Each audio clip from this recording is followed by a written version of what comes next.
The notification arrived on John's datapad at 3:47 a.m., pulling him from restless sleep in his cramped apartment on Earth. His uncle Marcus, a man he'd met exactly twice in his 32 years, had died somewhere in the Outer Rim. The inheritance was unexpected: one derelict space station orbiting a forgotten moon, and whatever remained inside. 3 weeks later, John's transport shuttle docked with the station. The airlock groaned as it cycled, protesting decades of disuse. Emergency lights flickered to life, casting long shadows down corridors thick with dust. The station was ancient, a relic from the first wave of human expansion, when humanity reached for the stars with more ambition than sense. John's footsteps echoed as he explored. Most rooms were stripped bare, their contents sold off or salvaged long ago. He was about to turn back when he heard it, a soft whirring, mechanical and deliberate. His hand instinctively moved to the plasma cutter on his belt. Around the corner, a robot dog sat waiting. It was smaller than he expected, roughly the size of a terrier, with a sleek titanium frame and optical sensors that glowed faint blue. As John approached, the dog's tail, an articulated series of metal segments, began to wag. "Hello," John ventured, feeling foolish talking to a machine. The dog's head tilted and a voice emerged, feminine and warm. "Designation: Elsa. Companion unit: you are John Mercer. Confirmed identity via genetic markers and air sample. Welcome, owner." John blinked. "You're Elsa?" "Affirmative. I have maintained this station for Marcus Mercer for 43 years, 7 months, and 19 days. As of his death, ownership transfers to you." The robot dog stood, joints moving with surprising grace. "I have awaited your arrival." Over the following days, John discovered the station wasn't as abandoned as he'd thought. Elsa had kept the critical systems operational: life support, power generation, basic defenses. She showed him around with an enthusiasm that seemed oddly genuine for an AI, her tail wagging whenever he expressed interest in something. "Your uncle was a researcher," Elsa explained as they entered what had once been a laboratory. "He studied pre-human artifacts. This sector was rich with ruins from the precursors." John had heard stories of the precursors, an alien civilization that vanished millennia ago, leaving behind incomprehensible technology. Most considered them legend. "He found something?" "Many things." Elsa's optical sensors dimmed slightly. "Most he sold. One he could not." She led him deeper into the station, through sections he hadn't known existed. They descended 3 levels below the main ring, into chambers carved from the asteroid itself. At the center sat a door unlike anything John had seen, seamless black material that seemed to absorb light. "This has been sealed since I came online," Elsa said. "Marcus tried everything: plasma torches, shaped charges, molecular acids. Nothing worked. He died believing it would never open." John reached out, curious, his fingers barely brushing the surface. The door dissolved. Beyond lay a chamber bathed in soft golden light. At its center floated an crystalline sphere, rotating slowly, casting prismatic patterns across ancient walls covered in indecipherable script. John stepped inside, mesmerized, while Elsa remained at the threshold. "The precursor archive," she whispered.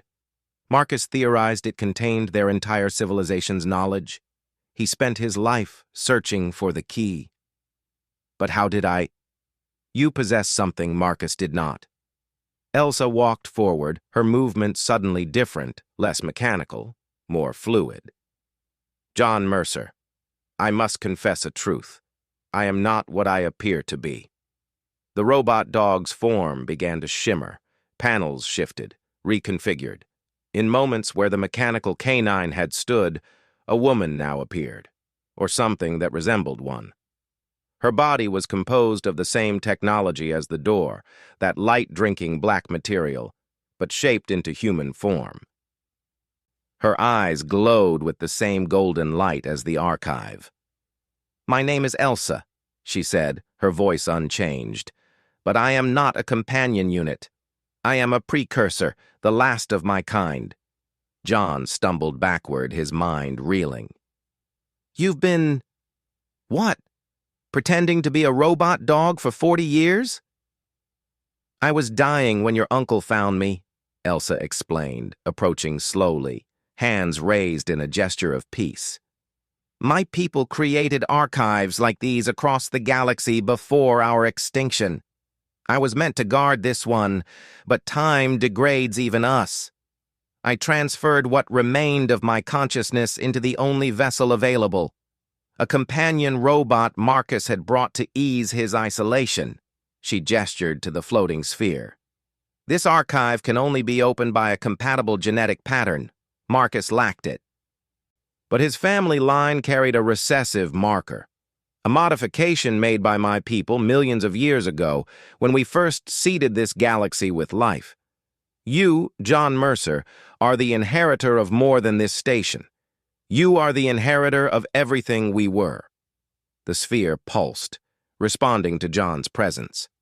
Information began flooding his mind, not words or images, but pure understanding. Technologies that could reverse entropy, cure any disease, fold space like paper. The complete knowledge of a civilization that had mastered the universe. And with it came responsibility. "Why?"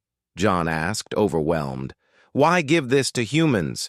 We're barely holding our own civilization together." Elsa smiled, an expression that looked hauntingly genuine on her artificial face. "Because we made the same mistakes you're making now. We nearly destroyed ourselves before we learned wisdom. This archive is not a gift, John. It's a test. Every species we seeded eventually finds their way here. Most fail. They take the technology, weaponize it, and extinction follows. And if we pass?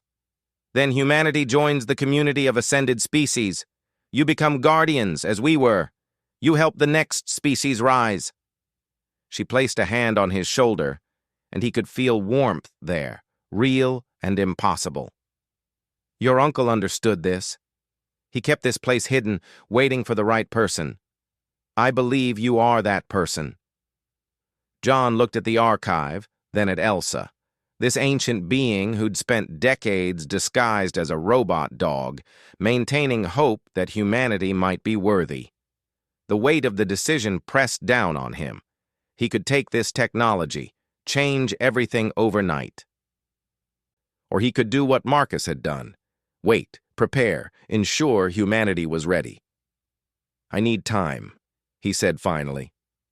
Elsa's tail, she still had one, John noticed, even in this form, began to wag. "Good answer. That's exactly what I hoped you'd say. The archive isn't going anywhere, and neither am I. We have all the time we need." As they left the chamber, the door reforming behind them, John realized his inheritance was far stranger and more valuable than he'd imagined. Not just a station, not just technology, but a teacher, and perhaps, eventually, a friend. Above them, through the station's viewports, the stars burned eternal, waiting to see what humanity would become.